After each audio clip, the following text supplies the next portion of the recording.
Voilà, aujourd'hui je vais donc vous expliquer comment résoudre un système de deux équations. Donc un système de deux équations avec deux inconnus, un x et un y.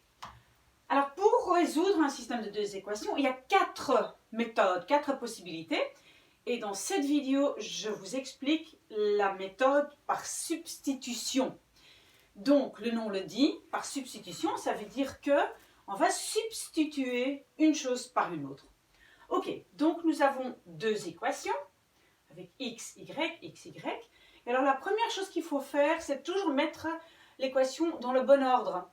Parce que donc, parfois le x est là, le y est là, donc on met tout dans le bon ordre, comme ça on risque beaucoup moins de se tromper.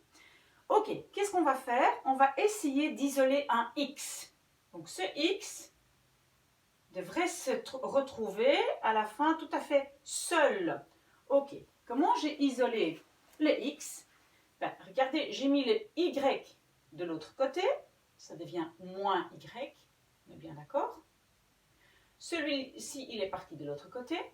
Et alors le 2 qui est ici devant, donc c'est une multiplication, ça devient une division de l'autre côté, d'accord?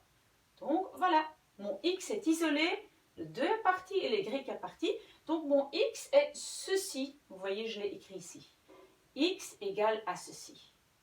Qu'est-ce que je vais faire? Ce x, je vais le remplacer ici dans la deuxième équation. Donc ceci va se retrouver à la place du x ici. Pourquoi je vais faire ça? Parce que quand j'enlève ici les x et je le remplace par ceci, je n'ai que des y.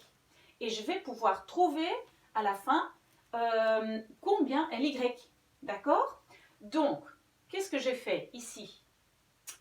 Là, dans la deuxième partie, j'ai recopié les x que j'avais trouvés. Et dans cette équation, j'ai remplacé le x, qui était avant ici, je l'ai remplacé par ceci. Vous voyez, j'ai simplement remplacé le x par ça. Ok, le reste est identique. On continue. Le x, je réécris. Vous voyez, j'avais déjà ça. J'ai réécrit. Et ici, avec celui-là, je continue à calculer. Comment je vais faire ça? Ben, le 3 qui est devant va compter pour le 20, mais va aussi compter pour le y. D'accord? Donc, je vais faire 3 fois 20 et 3 fois y. Attention maintenant, s'il y a un 2 en dessous dans une fraction, évidemment, le 2 compte pour le 20 et le 2 compte pour les y. Donc, ou bien je les laisse comme ça, ou bien quand je sépare, le 2 doit aller et avec le 20 et avec l'y. D'accord? Et c'est ce que moi j'ai fait pour pouvoir calculer beaucoup plus facilement. Donc, j'ai fait 3 fois 20 divisé par 2. On le voit ici, 3 fois 20, 60 divisé par 2. Moins, j'ai le moins ici. Et alors, j'ai 3 fois y divisé par 2. 3 fois y divisé par 2. Plus 2 fois y, que j'avais encore, égale à moins 2. Le reste, je copie seulement.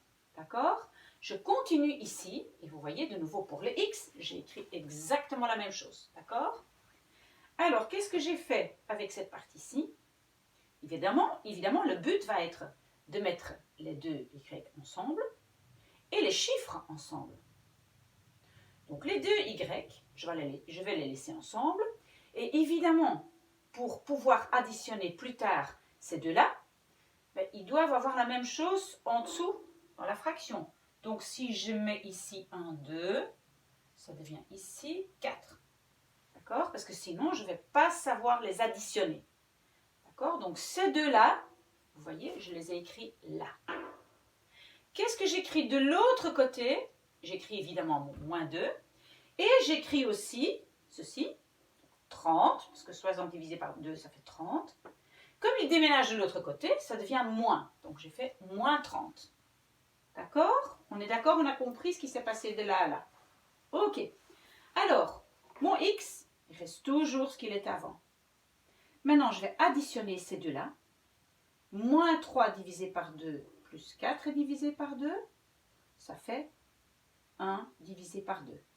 D'accord? Parce que j'ai fait 4 moins 3, ça fait 1 et en dessous j'ai 2. Vous voyez? C'est ça que j'ai obtenu. Y égale à, et je fais moins 2 moins 30, ça fait moins 32. D'accord? Donc, ce calcul-là est devenu ceci. Et qu'est-ce que je dois donc encore faire pour isoler les y? Ben, je dois me débarrasser du 2, parce que le 1, finalement, il ne compte pas, on ne l'écrit pas le 1. Donc le 2 qui est là divisé va être multiplié là. Donc ça va devenir fois 2. D'accord? Et le 2 part. Donc j'obtiens y égale à moins 32 fois 2, moins 64. Et j'ai le y. Qu'est-ce que je fais maintenant avec les y? Évidemment, les y, pour savoir ce que c'est les x, ben, je vais le remplacer ici. D'accord? Donc je vais écrire x égale à 20 moins 60. Donc j'ai ici 1 plus. Pourquoi? Parce que j'ai moins 64, pardon. Ça devient plus.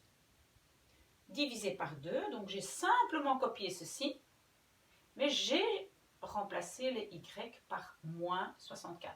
D'accord? Ça, c'est le résultat ici. Donc 20 plus 64 divisé par 2, ça fait 42. Donc j'ai les y et j'ai les x. Voilà, c'était ça donc la méthode par substitution.